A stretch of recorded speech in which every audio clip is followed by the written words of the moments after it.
Luton vs. Arsenal, January 1984. 1. The Arsenal fan story, told by Mark, lost shoes, lost friends. That Saturday, I had two choices.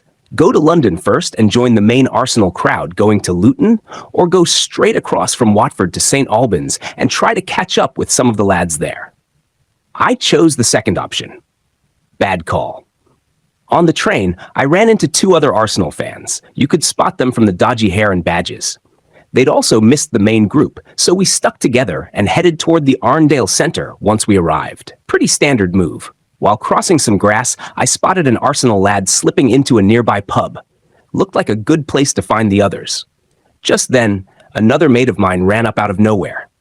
"Don't go near that pub," he said, out of breath. "The Luton boys just stormed out of it chasing some of ours. It's bad in there." I backed off. The two I was with? Nah. They fancied a pint and maybe a bit of trouble. Off they went, me yelling after them.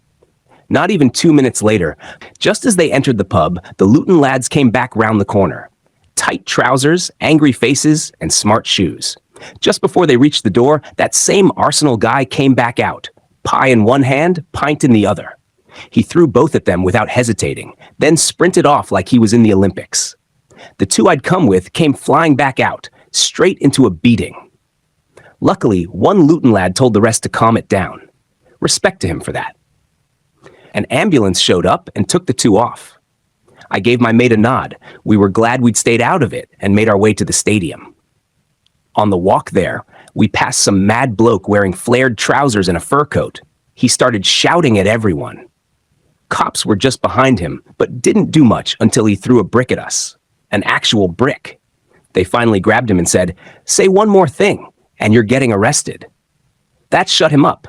Near the ground, we saw about 150 Arsenal fans walking along with police around them, singing "Luton, Luton," like they were trying to sneak into the Luton end. They looked like they'd stepped out of a sports shop ad. Clean trainers, pastel jumpers. Meanwhile, the Luton lads looked like they'd just left a ska gig, buzz cuts, polos, and scowls. Not exactly undercover. Inside, the "She War" chant started. That always meant something was about to happen. Sure enough, our lot went into the Luton section and took it over.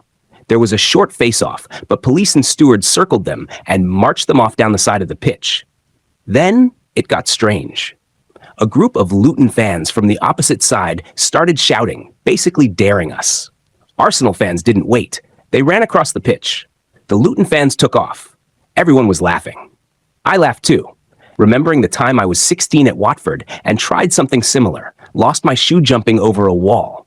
My mate Paddy shouted every insult at me while tossing it back. I still owe him a pint.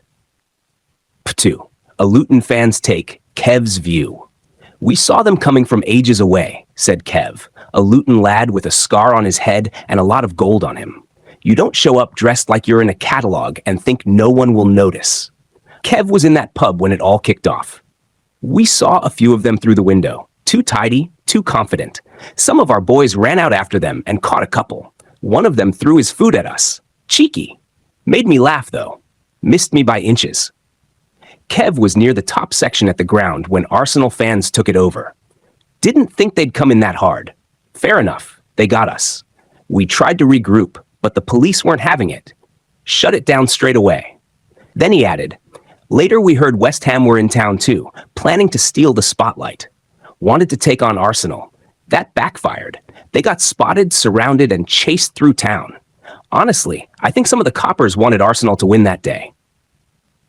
3. The West Ham lad, Mick's version. "We weren't there for Luton," said Mick, a known name in the ICF. "We were just up for a scrap. Had a run-in with Arsenal the week before and figured we'd bump into them again. Thought it'd be easy. Wrong. They managed to sneak into the Arsenal section during the game, thinking no one would notice. We got a few words at first, then it got serious. Arsenal fans were ready for it. We held our own for a bit, even pushed them back. Then, suddenly there was a weird space opening in the crowd. Always found that odd. Then the police rushed in and pulled them out. But outside wasn't any better. Some of the Arsenal lot broke through the police lines. After that, it was scraps all over the place. Car parks, alleyways, back streets. You couldn't throw a punch without hitting someone in red and white. He laughed. They turned up properly that day. We didn't have the numbers, but we still gave them a bit to think about. 4. What happened after? Back to Mark.